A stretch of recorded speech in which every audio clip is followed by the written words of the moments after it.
कैसे हैं आप लोग। उम्मीद है कि आप सभी अच्छे होंगे। आज का जो वीडियो है, आज का जो टॉपिक है वो है दिल्ली एग्जाम्स के बारे में। आप सभी को पता होगा दिल्ली की एग्जाम्स होती है A1 A2 B1 B2 C1 C2 level के हिसाब से एग्जाम होती है। तो आज का ये जो वीडियो है वो है दिल्ली A2 के एग्जाम्स के बारे में। उसमें भी जो अपना चौथे नंबर की जो एग्जाम होती है ओरल एग्जाम, जो प्रूवा नूमेरो क्वात्रो होता है, उसी के बारे में आपको बताने वाला हूं कि आप किस हिसाब से बात कर सकते हैं, किस हिसाब से अच्छे नंबर ला सकते हैं। ठीक है, तो वही आज पूरी बातें हम करने वाले हैं।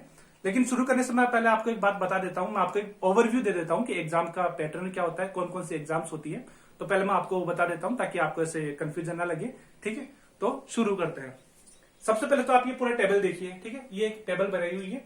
आप सभी को पता होगा कि आप कोई सब लेवल के एग्जाम दो, C1 की बात नहीं कर, A1 A2 B1 B2 A1 A2 B1 B2 की बात कर रहा हूं।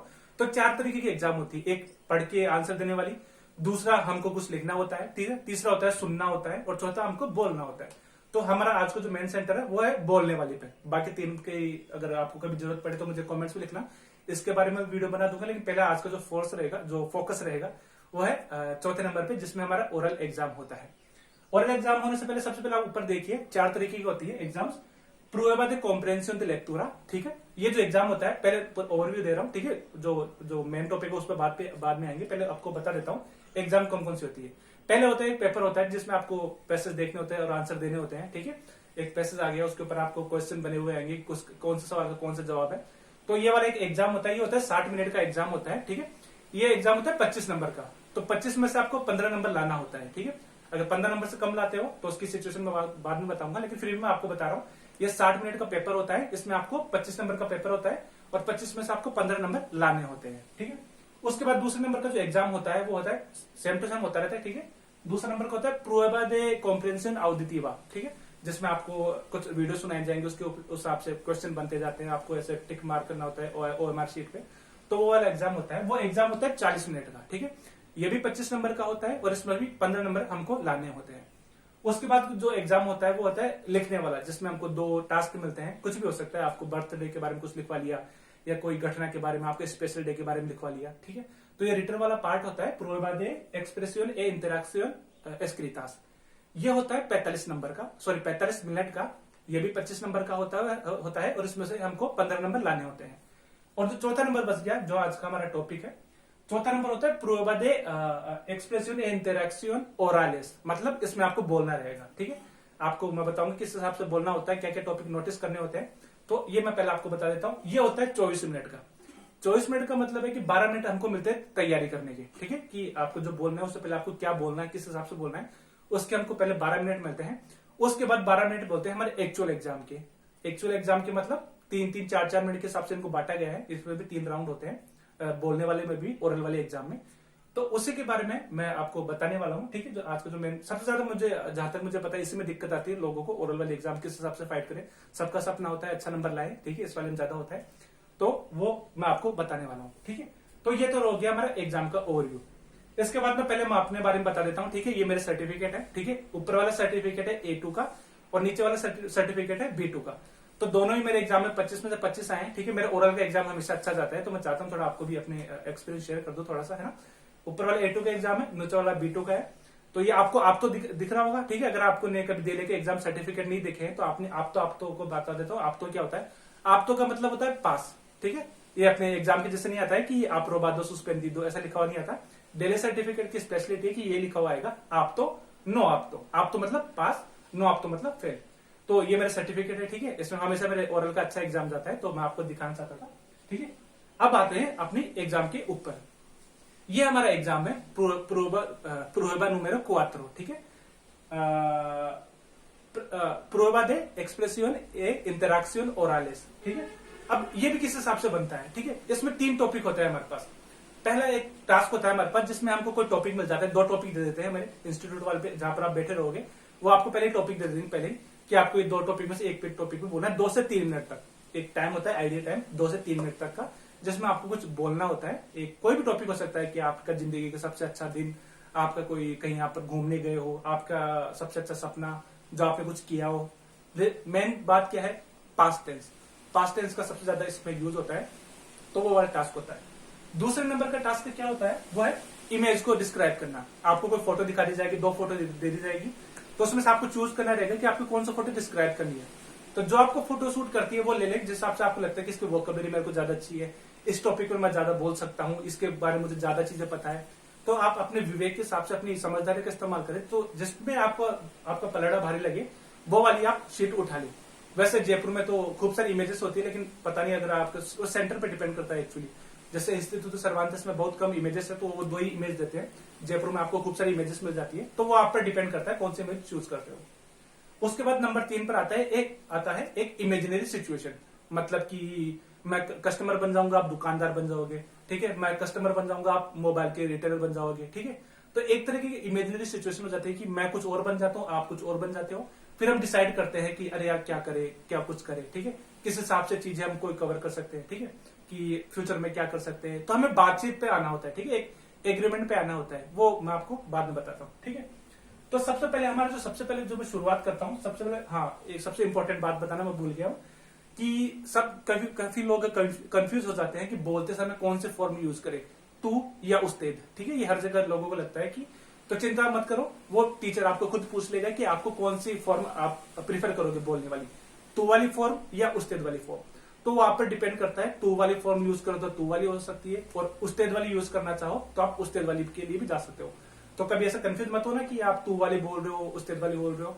वो एग्जाम के स्टार्टिंग से पहले ही पूछ लेगा आपको कि कौन से फॉर्म के हिसाब से आप बात करना जा रहे हो, ठीक है। तो शुरू करते हैं। अब पहला वाला मैं टास्क बता देता हूँ किस हिसाब से टास्क होता है। इसमें एक प्रेजेंटेशन करनी होती है। मतलब आपको 2 टॉपिक दे दिए कुछ भी बोलने के लिए, इसमें आपको 2 से 3 मिनट बोलना रहेगा। आपको खुद ही बोलना रहेगा, आपको सामने जो टीचर है वो कुछ भी आपको डिस्टर्ब नहीं करेगा। जैसे कि मैं आपको एग्जांपल बताता हूँ, ये एग्जांपल देख लो आप, ठीक है। इसमें एक सिचुएशन दी थी, 2 सिचुएशन दी थी किसी बंदे को।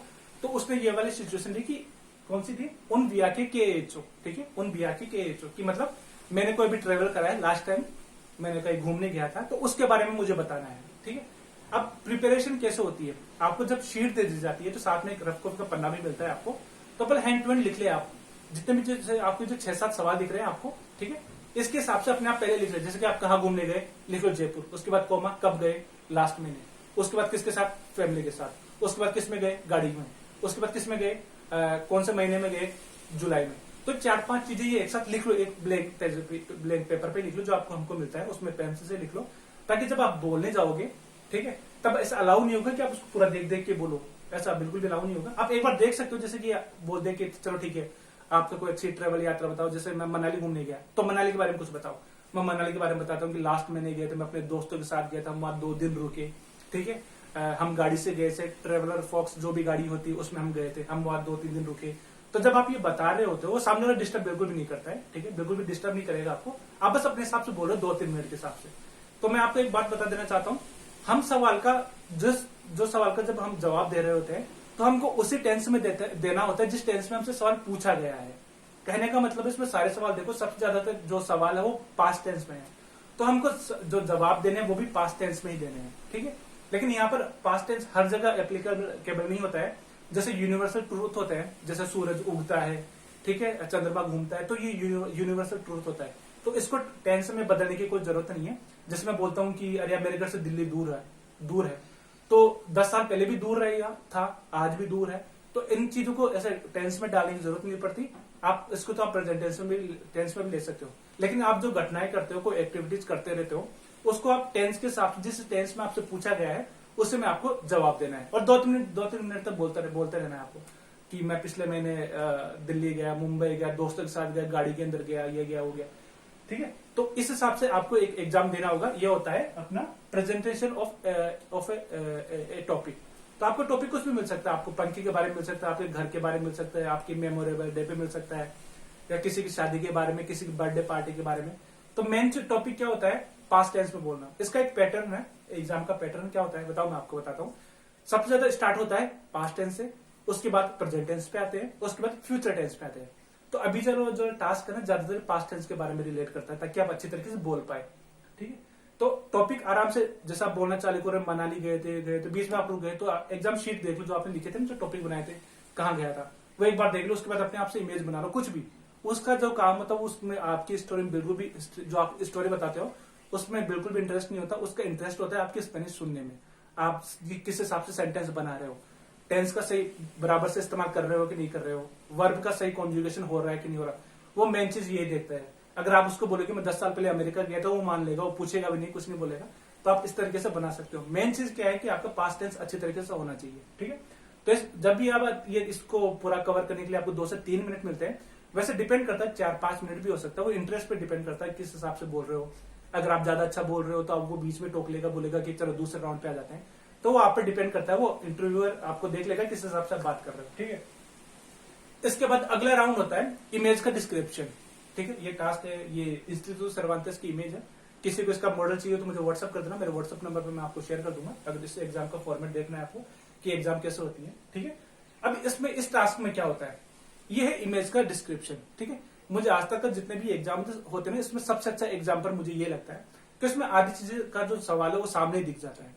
लोग क्या करते हैं, जैसे कि अभी आपको एग्जाम दिख रहा होगा, आपको सीधा सा बोलना है, इसको आपको डिस्क्राइब करना है। क्या, सामने एक औरत बैठी है, चश्मा लगा रखा है, काले कलर का सूट पहना है, बीच में एक बच्चा बैठा है, उसने टोपी रख रखी है सिर के ऊपर, पास में एक बूढ़ा आदमी बैठा है जिसने चश्मा लगा रखा है, ठीक है। पास में ये अपने घर के अंदर बैठे हैं और बहुत उजाला हो रहा है, और जिस हिसाब से टेबल पे रखी हुई है ऐसा लगता है जैसे इन्होंने खाना खाया ही है, ठीक है। खाना खा रहे हैं नहीं, क्योंकि एक अपने जनरल जो अपना जो कॉमन सेंस होता है उसका इस्तेमाल करना भी हमारा बनता है। कई बार भी क्या होता है कि लोग ऐसे देखते हैं कि वो टेबल पे प्लेट पड़ी थी, वो बोलते हैं ये खाना खा रहे हैं, लेकिन जिस हिसाब से फोटो आप देखो आपको लगेगा कि खाना खा चुके हैं। तो जो चीज आपको दिखती है, जिस हिसाब से आपका जनरल नॉलेज आपने पढ़ाई करी है, अपना वो टैलेंट यूज करे, इसमें कोई भी फेक की चीजें इस्तेमाल ना करें। जो सीन सामने आपको दिख रहा है वो का वही, पीछे आपको पर्दा दिख रहा है, ठीक है, टेबल चौकोर है और पिज्जा बर्गर पड़ा है, सफेद कलर की प्लेटें पड़ी हुई है, 4-5 पानी के गिलास पड़े हुए हैं, एक ये केतली जैसा कुछ रखा हुआ है, तेतेरो बोलते हैं, ठीक है, केतली को, ये चीजें पड़ी हुई है, ठीक है। बूढ़ा आदमी थोड़ा नाखुश दिख रहा है, बच्चा खुश दिख रहा है, औरत स्माइल दे रही है। तो ये चीजें जो दिख रही है वो तो आपको बोलनी है, ठीक है, ये बोलनी है। अब आती है वो थोड़ा सा सवाल, थोड़ी अच्छे तरीके से बोलना। अच्छे तरीके से बोलना क्या होता है, शुभकुंतियों का यूज। अगर आपको शुभकुंतियों का यूज करना आता है, कहीं पर आपने देखा है तो उसको जरूर इस्तेमाल करें, ये बहुत अच्छा प्लस पॉइंट होता है। क्योंकि जो चीजें सामने दिख रही है उसको कोई भी बोल लेता है, लेकिन अंदर से अपने एफर्ट लगा के बात करना अलग होता है। तो अपना जो एफर्ट होता है वो शुभकुंतियों का यूज ज्यादा करें।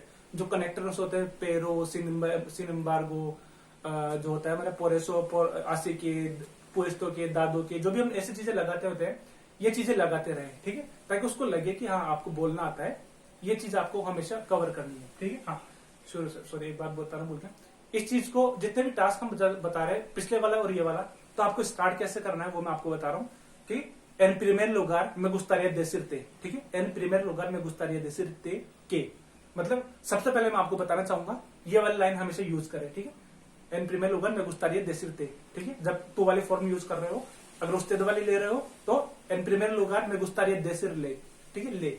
तो ये वाले फॉर्म हम हमेशा यूज करें। जब भी हम किसी चीज का हम भाषण देते हैं तो हमेशा देखना स्टार्टिंग में ये लाइन होती है, बीच में होती है एक तरफ, दूसरी तरफ, और एंड में आते हैं। जब भी आप एंड में डिस्कशन खत्म कर रहे हो तो बोले एन कंक्लूसियन, एन डेफिनेटिवा, ठीक है, एन फिनाल, ठीक है, जो होता है ना कि मैं अब एंड में खत्म कर रहा हूं, तो इस चीजों पे तोताल के, ठीक है, ये भी है। तो एंड में जब भी कोई स्टोरी आप कोई चीज बता रहे हो, जब खत्म करनी हो तो ये चीजें हमेशा यूज करें, क्योंकि सामने वाला ये चीज नोटिस करता है, वो आपकी थ्योरी पे कभी नहीं जाता है, वो आपके स्पेनिश नोटिस करता है सिर्फ किस हिसाब से आप स्पेनिश बोल रहे हो, ठीक है। तो सबसे पहले इमेज आपको अच्छी तरह देखनी है, जो सामने आपको दिख रहा है वो का वही बोलना है, जो दिख रहा है। उम्र आपको लेडी की उम्र लग रही है 30 से 35 के ऊपर, आदमी लग रहा है 70 के आसपास, बच्चा लग रहा है 10 से 12 साल का, गिलास पड़े, टेबल पड़े, ये चीजें आपको आराम से बोलनी है, ठीक है। तो ये चीज हमेशा याद दिमाग में रखिएगा कि इमेज में कभी झूठ ना बोले। जो कलर दिख रहा है, हाँ, कपड़ों का कलर, काला colour, black colour, red colour, ये आपको बताना है। और ये जैसे आप बताते रहोगे 2-3 मिनट आराम से आपके कंप्लीट हो जाएंगे। तो इसमें कभी आपको दिक्कत नहीं आएगी, ठीक है। अब आते हैं नंबर 30 टास्क कौन सा होता है। तीसरा टास्क हमेशा क्या होता है, जो पुराना वाला जो टास्क रहा है ना, उसी से रिलेटेड कुछ होता है, लेकिन ये थोड़ा इमेजिनेशन टाइप का कुछ होता है, ठीक है। अभी जो हमको पिछले बार जो मैंने इमेज देखी थी, इसमें लग रहा था हल्का से जैसे कोई पार्टी हो रही थी घर में, ठीक है, क्योंकि टोपी ऐसे सामान रखा हुआ था, चेहरे पर मुस्कान थी, कुछ महंगा सामान लग रहा था खाने का, तो ऐसा लगा कि हल्का से पार्टी हो रही थी। तो उससे से रिलेटेड ये वाला क्वेश्चन आ गया, ठीक है। तो हमेशा जो नंबर तीसरा जो टास्क रहेगा हमेशा नंबर 2 से रिलेटेड ही होगा, ठीक है। अब ये सवाल एक एग्जाम्पल में दे रखा हुआ है कि आपके मम्मी पापा की शादी को 20 साल हो गए, ठीक है। अब आपको गिफ्ट देना है, ठीक है। तो अब यहाँ पर आती है इमेजिनरी सिचुएशन, कल्पना जो होते हैं, कल्पना वाली सिचुएशन। अब टीचर क्या होता है, टीचर बन, इसमें सिचुएशन दे रखी है कि मैं तुम्हारा भाई हूं, मेरा भाई टीचर है। तो अब हमको गिफ्ट वाली कुछ बात करनी है कि अरे यार मम्मी पापा को क्या गिफ्ट करें।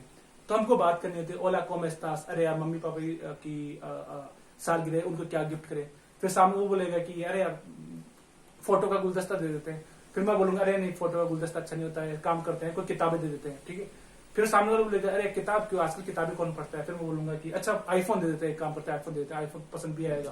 बोला ठीक है, दोनों आईफोन ले लेते हैं, ठीक है। एक इमेजिनरी सिचुएशन हो रही है, ठीक है, वो कुछ भी बन सकता है। जैसे अभी तो एक सिचुएशन दे दी कि आपके मम्मी पापा की 20 साल की सालगिरह है, तो हम दोनों भाई है, तो गिफ्ट देना है मम्मी पापा को। और भी बातें हैं, जैसे कि पार्टी में किस किस को बुलाए, तो वो मुझे पूछा पार्टी में और किसी को बुलाए। फिर मैं बोलता हूँ हाँ यार दोस्तों को बुला लेते हैं पार्टी में, यार खाने पीने का सामान भी करवा लेते हैं, पूरा खाने पीने की पार्टी वार्टी, गाने वाने बजेंगे, ये भी कर लेंगे, ठीक। फिर वो बोलता है रेस्ट में तो खर्चा बहुत बैठ जाएगा। फिर मैं बोलता हूँ कि एक काम करते हैं, इसको छोड़ते हैं, हम कहीं ओपन पार्टी कर लेते हैं, कोई छोटी मोटी पार्टी कर लेते हैं, किसी को बुलाते नहीं, हम पार्टी कर लेते हैं। तो ऐसे सिचुएशन को एक हैंडल करना होता है, ठीक है। काल्पनिक सिचुएशन होती है पूरी पूरी। तो इस चीज का हमेशा ध्यान रखें कि नंबर जो तीसरे नंबर का जो टास्क होगा हमेशा नंबर 2 पर आएगा। तो इमेज को आराम से रख ले, ठीक है। ये पूरी चीजें आपको 10 से 15 मिनट के अंदर करनी है। वैसे जरूरी नहीं है 10-15 मिनट में ही हो, कम में भी हो सकती है। अगर आपके अच्छे एक्सपीरियंस निकल के तो टीचर देख लेगा कि यार आपको तो आता है, तो आपको जल्दी फ्री कर देगा। लेकिन कभी भी उसको लगेगा आप थोड़ा स्ट्रगल कर रहे हो, तो थोड़ा आपको और टाइम देता है, ठीक है। हमेशा ऐसा माहौल हमेशा फ्रैंक रहता है, तो कभी ऐसा टेंशन ना ले कि यार वो मेरे को डांट देगा, कुछ बोल देगा, नहीं, आराम से बात करेगा। सबसे पहले आराम से बात होती रहती है, ठीक है। तो ये 3 टास्क होते हैं। पहला टास्क था आपका एक प्रेजेंटेशन का, दूसरा टास्क था इमेज वाला, और तीसरा ये वाला टास्क है एक काल्पनिक सिचुएशन। तो काल्पनिक सिचुएशन कुछ भी हो सकती है। ये तो अभी भाई भाई की हो गई। कभी कभी क्या होता है कि पिज्जा वाले हो जाते हैं कि मैं कस्टमर हूँ और वो पिज्जा की दुकान वाला है, मेरा पिज्जा खराब हो गया और मैं चाहता हूँ मुझे पैसे वापस करो। तो फिर इमेज वाली आ जाती है काल्पनिक की, मैं तो मुझे मेरे पैसे वापस कर, यार आधे घंटे का बोला था आपने, आधे घंटे में दिया नहीं, सड़ा हुआ है, खराब है। वो बोलता है कि यार ये तो हम नहीं दे सकते, काम पूरा दूसरा और कोई चीज ऑर्डर कर लो, हम आपको गिफ्ट दे देंगे, ये दे देंगे, अगली बार ये दे देंगे। तो एक एग्रीमेंट पे आना होता है हमको, ठीक है। तो उसमें अपना जो भी आपका जो नॉलेज है, आप तक पढ़ाई करते आए हो, ठीक है, आपको जो इंसान हो उसका दिमाग हमेशा यूज करें। जो लिटरली आप करते आए हो जिंदगी में, उसी को आपको स्पेनिश में बोलना है। कुछ ताकाफिक नहीं करनी, जितने आपके स्पेनिश में आई है चीजें वो सारी करनी है, ठीक है। तो हाँ, ये सारे 25 एग्जाम्पल, ये क्या कहते हैं, ये 3 टास्क हो गए, ठीक है। प्रूवा नूमेरो क्वात्रो में इतना ही आता है, ठीक है। अब थोड़ी सी वैसे मैं आपको एक बात और बता देता हूँ।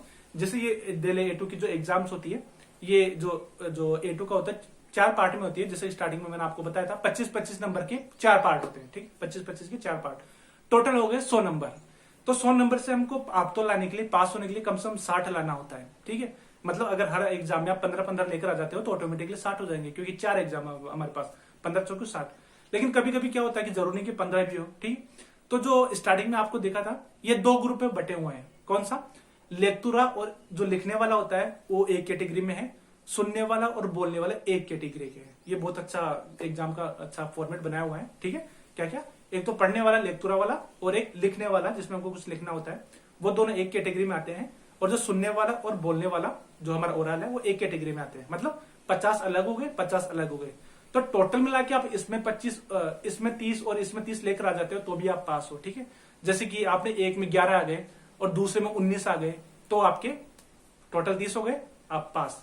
उसी तरीके से दूसरी वाली जो कैटेगरी है उसमें भी एक में, जैसे मान लो एक में 14 आ गए और दूसरे में 16 आ गए, तो उनका टोटल 60 हो जाना चाहिए, ठीक है। स्टार्टिंग जो इमेज है उसको एक बार दोबारा देखना, जिसमें जो रेड रेड है वो एक कैटेगरी के हैं और जो ग्रीन ग्रीन है वो एक कैटेगरी है। तो ऐसे एग्जाम की टेंशन कभी ना ले कि इसमें कम आ गया तो उसमें ज्यादा क्या होगा। तो अगर एक चीज में आपका कम आ रहा है तो दूसरे में ज्यादा अच्छा परफॉर्म कर दो, तो ये एग्जाम का अच्छा खासा सेटलमेंट होता है, ठीक है। तो ये एग्जाम डेल A2 के बारे में ऐसे ही था। आज का जो फोकस था मेरा यही था, बोलने वाले पे। बोलने में हमेशा याद रखिए जो भी आपको आता है उस हिसाब से बोलना है, और ज्यादा से ज्यादा अगर आपको सुखुंती वाले टॉपिक क्लियर है तो वो ज्यादा इस्तेमाल करें, क्योंकि थोड़ी ऊपर लेवल का जाता है। नॉर्मल चीजें बहुत हर कोई बोल देता है, जैसे कि ये ब्लू शर्ट है, ये पिसारा है, ये कासा है, ये पंखा, ये तो कोई भी बोल देगा। लेकिन सुबकुंतियों का यूज करना एक थोड़ी अलग कैटेगरी आ जाती है, थोड़ी अच्छे लेवल की कैटेगरी आ जाती है। तो सुबकुंतियों का ज्यादा से ज्यादा इस्तेमाल करें, कनेक्टर्स का ज्यादा से ज्यादा इस्तेमाल करें, क्वांडो, पेरो, सिन एम्बार्गो, एन क्वांतो से पॉसिबल, ठीक है। और होता है ना जैसे पुएस्तो के, दादो के, है ना, देश दे आसे आसू नानियो, ऐसी जो चीजें होती है अपने सेंटेंस में इनको फिट करने की कोशिश करें, क्योंकि ये चीजें हमेशा टीचर नोटिस करता है, ठीक है। आपको लगेगा कि इनका बोलने का कुछ फर्क पड़ेगा, नहीं पड़ेगा, नहीं, पक्का फर्क पड़ता है। सामने वाला देखता है आप किस चीज से, आपको पूरी चीजों को किस हिसाब से मैनेज करते हुए चल रहे हो। आराम से सेंटेंस की फॉर्मिंग सही रखनी है, आपको कनेक्टर से यूज करने हैं। और अगर पेरीफ्रासिस आपके पेराफ्रासिस आती है, जैसे वो ये hablar, ठीक है, empecé a estudiar, llevar, ये तो चीजें होती है, ठीक है। पोनेर से वाली जो वर्ब होती है, अगर आपको ये चीजें भी पता है तो बहुत शानदार वाली बात है। ये चीजें से आपके 25 में से 25 हमेशा आएंगे। मेरे जितने भी स्टूडेंट रहे हैं उसमें मिनिमम सम एक के 22 आए थे, लेकिन सबके जितने भी मेरे स्टूडेंट होते हैं जो मेरे से क्लासेस लेते हैं प्राइवेट, उनके हमेशा 22 से ऊपर आए हैं, ठीक है। तो 22 से कम का अभी मेरे को स्टूडेंट मिला नहीं है जिसके 22 से कम आए, 25 में से 22 में से कम आए, लेकिन बोलने वाले में हमेशा ऊपर ही रहे, ठीक है। अगर आपके किसी का कोई होता है कि आपको ओरल के लिए कोई क्लासेस चाहिए होती है तो आप मेरे से कांटेक्ट कर सकते हैं, ठीक है। व्हाट्सअप नंबर में अपना डालता ही हूँ, ठीक है। बाकी अगर आपको दिल्ली के एग्जाम के बारे में और भी कोई सवाल है, कोई भी क्वेरीज होते हैं, आप कमेंट्स में लिख सकते हैं। बाकी मैं अगला कोई वीडियो बनाऊंगा तब मैं उस चीज को क्लियर कर दूंगा, ठीक है। तो बाकी तो अभी और कुछ बचा नहीं, यही था। 2 वाली फॉर्म आपको बता दी, ठीक है। मेरे सर्टिफिकेट आपने देख लिया, ठीक है, A2 और B2 के, ठीक है, यही है। और हाँ, बस बाकी का यही था। बाकी अगले वीडियो में कुछ देखते हैं। कोई सवाल है, कोई क्वेरी, कोई सजेशन आप कमेंट्स में लिख सकते हैं। और हाँ, अगर आप प्लीज वीडियो शेयर कर दीजिए, ठीक है। जो भी आपके दोस्त है, भाई बंधु, किसी के साथ शेयर कर दीजिए। क्या पता कोई अगला भी स्पेनिश सीखने की तैयारी करके बैठा हो और कोई वो ढूंढ रहा हो कि किसके साथ शुरू करूं और मैं यहाँ बैठा हूँ, ठीक है। तो प्लीज वीडियो जरूर शेयर करें, लाइक करें और कमेंट आप कर सकते हैं, ठीक है। बाकी अगले वाली वीडियो में हम देखते हैं, ठीक है। कुइदाओस, चाओ, आदियोस।